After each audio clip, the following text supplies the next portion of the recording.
Hi అండి, అందరికీ నమస్కారం. వెల్కమ్ టు మై ఛానల్ మన వరల్స్.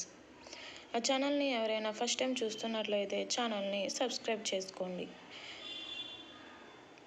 వీడియోని స్కిప్ చేయకుండా చివరి వరకు చూడండి.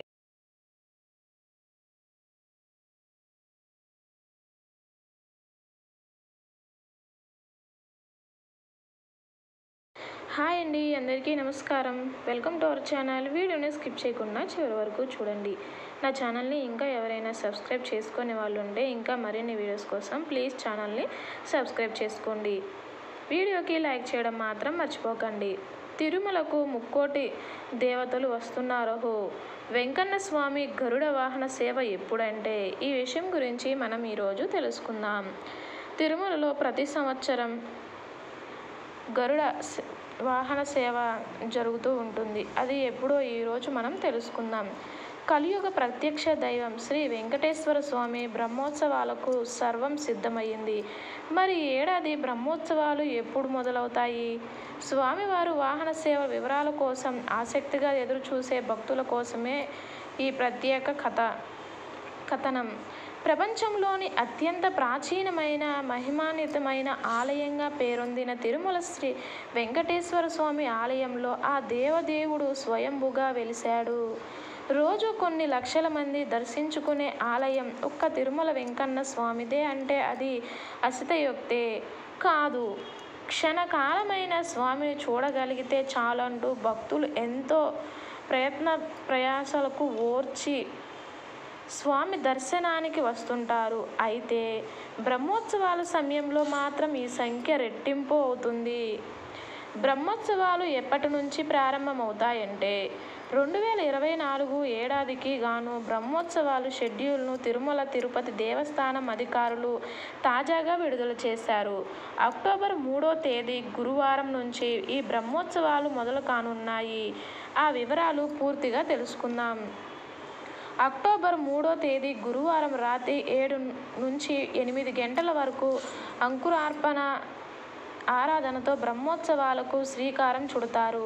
అక్టోబర్ 4వ తేదీ శుక్రవారం బ్రహ్మోత్సవాలలో మొదటి రోజున మధ్యాహ్నం 3:30 నుంచి 5:30 గంటలకు వరకు బంగారు తిరుచి ఉత్సవం జరుగుతుంది. అదే రోజున సాయంత్రం 6 గంటలకు ధ్వజారోహణం కార్యక్రమంతో శ్రీనివాసుని బ్రహ్మోత్సవాలకు ముక్కోటి దేవతలకు ఆహ్వానం పలికే కార్యక్రమం జరుగుతుంది. అనంతరం రాత్రి 9 నుంచి 11 గంటల వరకు పెద్ద శేషవాహనంతో స్వామివారు ఊరేగుతారు. అక్టోబర్ 5వ తేదీ శనివారం బ్రహ్మోత్సవాల్లో రెండో రోజు ఉదయం 8 గంటల నుంచి 10 గంటల వరకు చిన్న శేష వాహనంతో స్వామివారు ఊరేగుతారు. మధ్యాహ్నం 1 గంట నుంచి 3 గంటల వరకు స్వప్న తిరుమంజనం పేరిట ఉత్సవాలకు అభిషేకం జరుగుతుంది. అదే రోజు రాత్రి 7 గంటలకు 9 గంటల వరకు హంసవాహనంపై శ్రీవారు విహరిస్తారు. అక్టోబర్ 6వ తేదీ ఆదివారం బ్రహ్మోత్సవాల్లో 3వ రోజు ఉదయం 8 నుంచి 10 గంటల వరకు సింహవాహనంపై శ్రీనివాసుడు ఊరేగుతాడు. అదే రోజు మధ్యాహ్నం 1 గంట నుంచి 3 గంటల వరకు స్వప్న తిరుమంజనం జరుగుతుంది. రాత్రి 7 గంటల నుంచి 9 గంటల వరకు మృత్యుంజనం పందిరిని వాహనంపై కలియుగ నాథుడు విహరిస్తాడు. అక్టోబర్ 7వ తేదీ సోమవారం బ్రహ్మోత్సవాలలో 4వ రోజు ఉదయం 8 గంటల నుంచి 10 గంటల వరకు కల్పవృక్ష వాహన సేవ జరుగుతుంది. అదే రోజు సాయంత్రం 7 గంటల నుంచి 9 గంటల వరకు సర్వభూపాల వాహనంపై బ్రహ్మాండ నాయకుడు విహరిస్తాడు.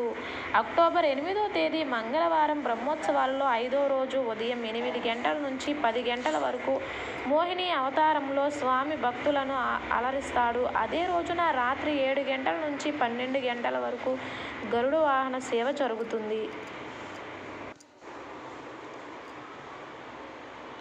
ఈ సేవను చూడడానికి ముక్కోటి దేవతలు భూమిపైకి వస్తారని బ్రహ్మాండ పురాణంలో వివరించారు.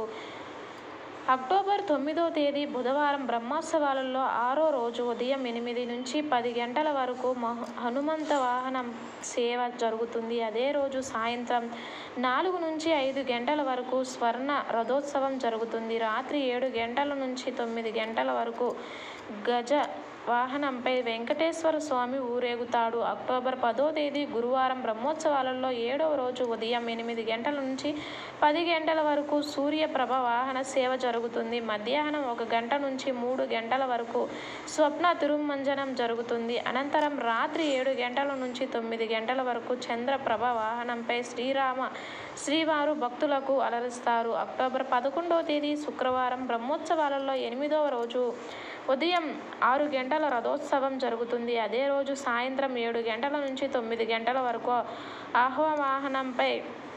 అశ్వవాహనంపై కల్కి అవతారంతో శ్రీనివాసుడు ఊరేగుతాడు. అక్టోబర్ 12వ తేదీ శనివారం బ్రహ్మోత్సవాలలో 9వ రోజు తెల్లవారుజామున 3 గంటల నుంచి 6 గంటల వరకు పల్లకి ఉత్సవం మరియు తిరుచి ఉత్సవం జరుగుతుంది. అనంతరం ఉదయం 6 గంటల నుంచి 9 గంటల వరకు స్వప్న తిరుమంజనం చక్ర స్నానంతో బ్రహ్మోత్సవ వేడుకలు ముగియనున్నాయి. బ్రహ్మోత్సవాల సమయంలో అర్జిత సేవలు జరగవు.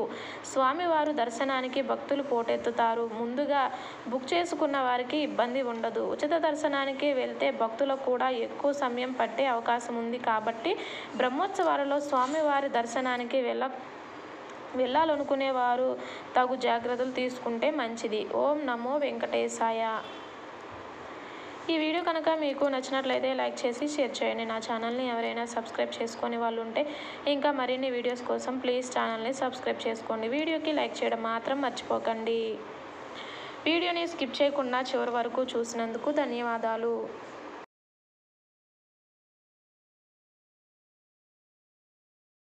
ఈ వీడియో కనుక మీకు నచ్చినట్లయితే లైక్ చేసి షేర్ చేయండి. నా ఛానల్ని ఇంకా ఎవరైనా సబ్స్క్రైబ్ చేసుకొని వాళ్ళు ఉంటే ఇంకా మరిన్ని వీడియోస్ కోసం ప్లీజ్ ఛానల్ని సబ్స్క్రైబ్ చేసుకోండి. వీడియోకి లైక్ చేయడం మాత్రం మర్చిపోకండి. వీడియోని స్కిప్ చేయకుండా చివరి వరకు చూసినందుకు ధన్యవాదాలు. Thanks for watching.